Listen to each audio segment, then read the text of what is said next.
Welcome back to Vishalakshi Kannadathi YouTube channel. Amruthadhare ಧಾರಾವಾಹಿಯಲ್ಲಿ ಇತ್ತೀಚೆಗೆ ಹಲವು ಬೆಳವಣಿಗೆಗಳು ನಡೆದವು.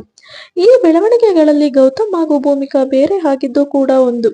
ಭೂಮಿಕಳಿಗೆ ಶಕುಂತಲಾ ಬೆದರಿಕೆ ಹಾಕಿದ್ದಾಳೆ. ಈ ಬೆದರಿಕೆಯಿಂದ ಬೇಸತ್ತು ಭೂಮಿಕಾ ಮಗನ ಕರೆದುಕೊಂಡು ಮನೆ ಬಿಟ್ಟು ಹೋಗುತ್ತಾಳೆ. ಹಾಗೆ ಹೋಗಿ ಕುಶಾಲನಗರದಲ್ಲಿ ಸೆಟಲ್ ಆಗುತ್ತಾಳೆ. ಅಲ್ಲಿ ಶಾಲೆ ಒಂದರಲ್ಲಿ ಶಿಕ್ಷಕಿ ಆಗಿರುತ್ತಾಳೆ. ಅಮೃತಧಾರೆ ಧಾರಾವಾಹಿಯು ರೋಚಕ ಘಟ್ಟವನ್ನು ತಲುಪಿದೆ.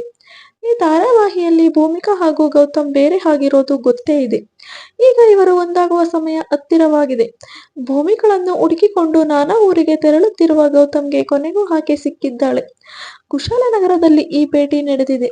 ಆ ಸಂದರ್ಭದ ಪ್ರೊಮೋನ ಜೀ ಕನ್ನಡ ವಾಹಿನಿಯು ಹಂಚಿಕೊಂಡಿದೆ. ಈಗ ಕತೆ 5 ವರ್ಷ ಮುಂದಕ್ಕೆ ಹೋಗಿದೆ.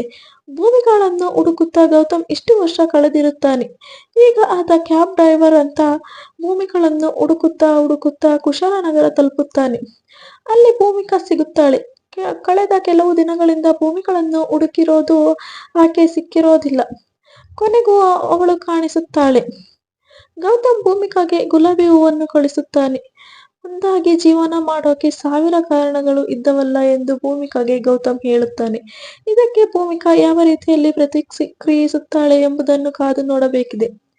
ಭೂಮಿಕಾ ಹಾಗೂ ಗೌತಮ್ ಹಾಯಾಗಿ ಜೀವನ ನಡೆಸಿಕೊಂಡಿದ್ದವರು ಈಗ ಬೇರೆ ಆಗಿದ್ದಾರೆ. ಮುಂದೆ ಇವರು ಮತ್ತೆ ಒಂದಾಗುತ್ತಾರಾ ಎಂಬುದನ್ನು ಕಾದು ನೋಡಬೇಕಿದೆ.